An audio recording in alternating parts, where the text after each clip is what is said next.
మరో బ్రేకింగ్ చూస్తున్నాం. ఉమ్మడి విశాఖపట్నం స్థానిక సంస్థల ఎమ్మెల్సీ ఎన్నికలపై ఏపీ సీఎం చంద్రబాబు వ్యూహాత్మకంగా అడుగులు వేస్తున్నారు. ఉత్తరాంధ్రలో బలమైన నాయకుడైన బొత్స సత్యనారాయణ వైసీపీ అభ్యర్థిగా బరిలో దిగడంతో ఆయనను ఓడించాలనే పట్టుదలతో కూటమి పావులు కదుపుతోంది. ఉమ్మడి విశాఖలో వైసీపీకి మొత్తం 586 ఓట్లున్నాయి. దీంతో ఆ పార్టీ నేతలు గెలుపు ధీమాతో ఉన్నారు. ఇప్పటికే ఉమ్మడి జిల్లా వైసీపీ నేతలతో బొత్స రహస్యంగా భేటీ అయినట్లు సమాచారం.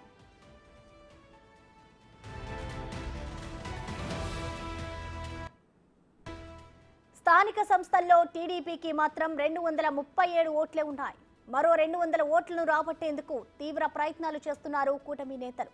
ఈ మేరకు టీడీపీ రాష్ట్ర అధ్యక్షుడు పల్లా శ్రీనివాస్ ఇంట్లో స్పీకర్ అయ్యన్న పాత్రుడు, జనసేన, బీజేపీ నేతలు సమావేశమయ్యారు. అరకు, పాడేరు నియోజకవర్గాల నుంచి ఎంపీటీసీ, జెడ్పీటీసీల చేరికలే టార్గెట్ గా మంతనాలు జరిపినట్లుగా తెలుస్తోంది.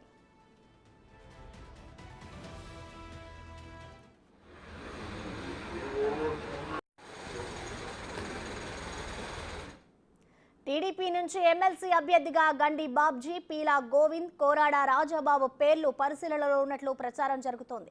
వీరితో పాటు మరో 6 పేర్లను పల్లా శ్రీనివాస్ సీఎం చంద్రబాబు దృష్టికి తీసుకెళ్లినట్లు తెలుస్తోంది. కానీ ఆర్థికంగా బలమైన నేత అనకాపల్లి మాజీ ఎమ్మెల్యే పీలా గోవింద్ని అభ్యర్థిగా ప్రకటించేందుకు అధిష్టానం మొగ్గు చూపుతున్నట్లు టాక్ వినిపిస్తోంది. తమ వాళ్లను కాపాడుకునే పనిలో వైసీపీ నేతలు బిజీ అయ్యారు. అదే సమయంలో సాధ్యమైనంత ఎక్కువ మందిని చేర్చుకునేందుకు కూటమి తీవ్ర ప్రయత్నాలు చేస్తోంది.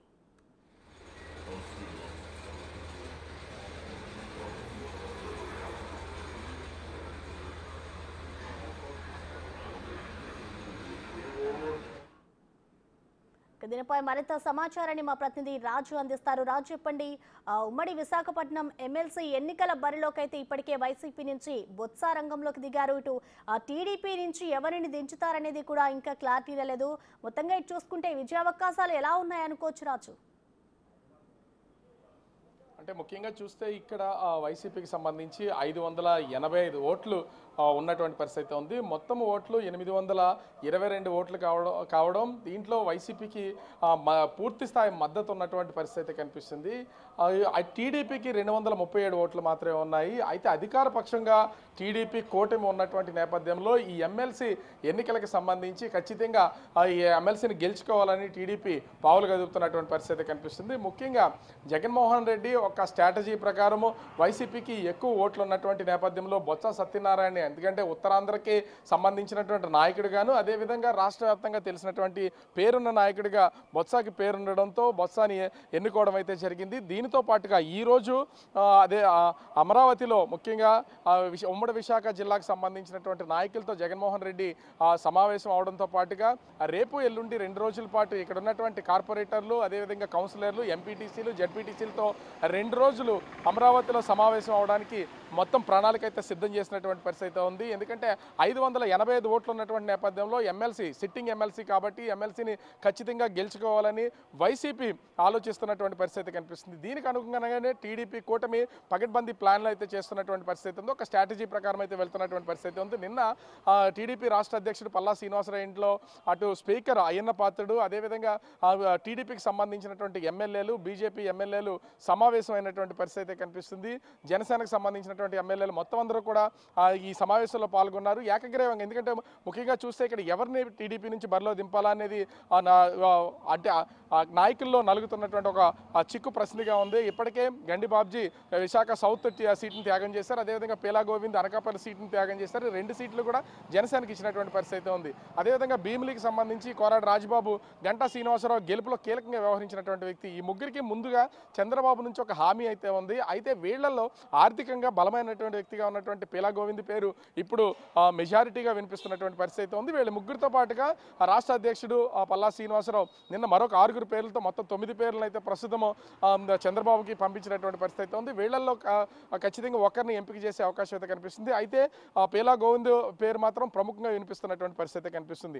నిన్న జరిగినటువంటి ఈ మీటింగ్కి సంబంధించి మొత్తము అంటే ఇప్పటికీ టీడీపీ ఎమ్మెల్సీ ఎన్నికల్లో గెలవాలంటే దాదాపుగా 200 ఓట్లు అవసరమైన పరిస్థితి ఉంది. దీనిలో ఒక స్ట్రాటజీ ప్రకారం వెళ్ళాలి. చూడాలంటే ఎమ్మెల్యేలుగా పాడేరు, అరకుల్లో వైసీపీ గెలిచినటువంటి పరిస్థితి ఉంది. ఆ 2 నియోజకవర్గాల నుంచి ఇంచుమించుగా ఒక 60 నుంచి 70 మందిని కనుక ఎంపీటీసీలని, జడ్పీటీసీలని తీసుకురాగలిగితే, టీడీపీలో జాయిన్ చేయగలిగితే ఖచ్చితంగా గెలుస్తామనే ఒక ధీమా అయితే అటు టీడీపీలో ఉన్నటువంటి పరిస్థితి ఉంది. దీంతో పాటుగా మొత్తం జిల్లా వ్యాప్తంగా ఉన్నటువంటి ఎంపీటీసీలు, జడ్పీటీసీలతో ఎక్కడికక్కడ స్థానిక నాయకత్వం అయితే ఆ టీడీపీకి సంబంధించి వాళ్ళతో చర్చలు అయితే జరుపుతున్నారు. ఖచ్చితంగా 2 పార్టీలకు సంబంధించినటువంటి వాళ్ళు అది అమరావతిలోనా, ఇతర ప్రాంతంలోనా క్యాంపెయిన్ నిర్వహించడానికి ఇప్పటికే ఒక ప్లాన్ ప్రకారం అయితే సిద్ధం చేస్తున్నటువంటి పరిస్థితి అయితే ఉంది. ఎందుకంటే ఇప్పటికే మెజారిటీగా ఉన్నటువంటి 585 ఓట్లతో వైసీపీ బలంగా కనిపిస్తున్నా కూడా గత ప్రభుత్వ హయాంలో ఎంపీటీసీలకి, జడ్పీటీసీలకి సరైన ప్రాధాన్యత లేకపోవడం వల్ల వాళ్ళ పార్టీ మారతారనేది ప్రచారం జరుగుతున్నటువంటి పరిస్థితి అయితే ఉంది. ఇప్పటికే గత ఎన్నికల్లో టీడీపీ పోటీ చేయకపోయినా కూడా ఇండిపెండెంట్ అభ్యర్థులుగా పోటీ చేసినటువంటి అనేక మంది టీడీపీ నుంచి, జనసేన పార్టీ నుంచి, బీజేపీ నుంచి గెలిచినటువంటి వాళ్ళు ఉన్నారు. వాళ్ళందరూ కూడా 123 మంది ఉన్నారు. తర్వాత ఎన్నికల తర్వాత విశాఖ కార్పొరేషన్ నుంచి దాదాపుగా 12 మంది టీడీపీ, జనసేనలో జాయిన్ అయినటువంటి పరిస్థితి అయితే ఉంది. ఇప్పుడు అంటే ఎన్నికలు పూర్తయిన తర్వాత దాదాపుగా 102 మంది టీడీపీలో జాయిన్ అవ్వడానికి సిద్ధంగా ఉన్నటువంటి పరిస్థితి ఉంది. ఈ లెక్కల ప్రకారం చూసినా కూడా 237 మంది మాత్రమే ఉన్నారు. దాదాపుగా 390 వరకు ఓట్లు అవసరం అవుతున్నటువంటి పరిస్థితి ఉంది. ఈ నేపథ్యంలోనే మరొక 200 ఓట్లని ఈ ఎంపీటీసీలు, జడ్పీటీసీల దగ్గర నుంచి కనుక వీళ్ళు రాబట్టగలిగితే ఖచ్చితంగా ఎమ్మెల్సీ స్థానాన్ని కైవసం చేసుకోవచ్చని ఒక అంచనా అయితే టీడీపీ కూటమిలో కనిపిస్తుంది. ఈ దిశగానే పావులు కదుపుతున్నటువంటి పరిస్థితి ఉంది. మరి 2 రోజుల పాటు 585 మంది ఎంపీటీసీలు, జడ్పీటీసీలు, కార్పొరేటర్లు, కౌన్సిలర్లతో జగన్మోహన్ రెడ్డి సమావేశానికి ఇప్పటికే రంగం సిద్ధం చేసినటువంటి పరిస్థితి ఉంది. మరి ఈ నేపథ్యంలో వీళ్ళందరినీ తీసుకుని అమరావతి కనుక వెళ్తే మరి టీడీపీ ఏ స్ట్రాటజీతో ముందుకెళ్తుంది, మిగిలినటువంటి 200 ఓట్లని ఏ విధంగా కొనుగోలు చేయడమా, లేకపోతే వాళ్ళందరినీ పార్టీ మార్పించడమా ఎలా చేస్తుంది అనేది మాత్రం వేచి చూడాల్సినటువంటి పరిస్థితి కనిపిస్తుంది. Prasanna, thank you Raju.